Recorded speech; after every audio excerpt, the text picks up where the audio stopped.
The gentleman from Connecticut, Mr. Courtney. The gentleman from Connecticut is recognized for 3 minutes. Thank you, Mr. Speaker. Mr. Speaker, almost exactly a year ago, the Republican majority held a retreat where all their members met and they set their agenda for 2014. And after that retreat, the leadership issued a statement promising, with a solemn promise, that the House Republicans will rally around and pass an alternative to Obamacare this year. Well, that's about 4 years after the law passed, but hey, at least you give them some credit that they were going to move forward in 2014 with an alternative to the Affordable Care Act. Well, that was last winter, and winter turned to spring, spring turned to summer, summer turned to fall, fall turned to winter, and we never had a vote in the House on the alternative, the promised alternative to the Obamacare. Well, maybe we had the committees took action, the committees that this proposed bill is lateraling this issue off to. Did we have a committee vote on education in the workforce, ways and means, energy and commerce? No. Do we have hearings on an alternative that was promised by the majority caucus a year ago on an alternative to the Affordable Care Act? No. No hearings, no markup, no vote, no bill.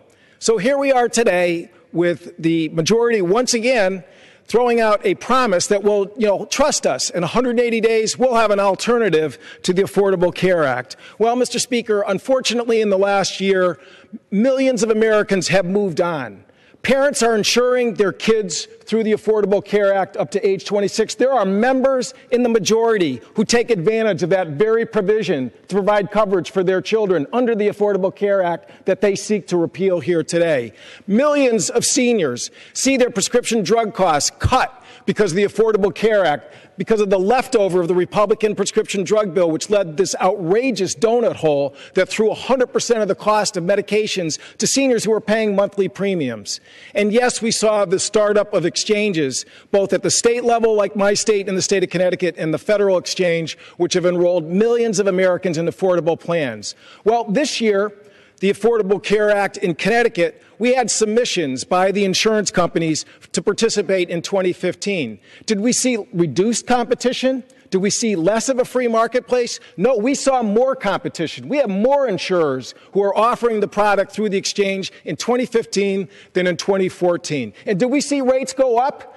Mr. Speaker, I'm going to submit to this chamber a record from the Connecticut State Department of Insurance which shows that rates went down for individual plans and for small group market plans. The fact of the matter is that this marketplace, which now has more carriers, is now providing lower rates, saving close to $90 million from last year's rates than the year before. Mr. Speaker, what we are being asked to do here today is to stop that progress, to take away that coverage to young adults that today get it through their parents' plans, to take away the prescription drug benefit. Can I have 30 more seconds? Speaker, I yield the gentleman 30 additional seconds. To take away from seniors the relief that they're getting for life-saving medications, and to tell those individual and small group plans that are purchasing it now. This year, again, we had 70,000 re-enrollments of the 75,000 that enrolled last year, and we have 30,000 new that have enrolled this year in that plan.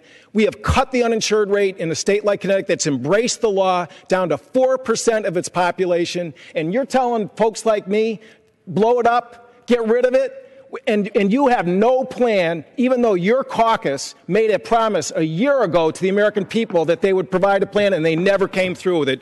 Reject this bill. I yield back.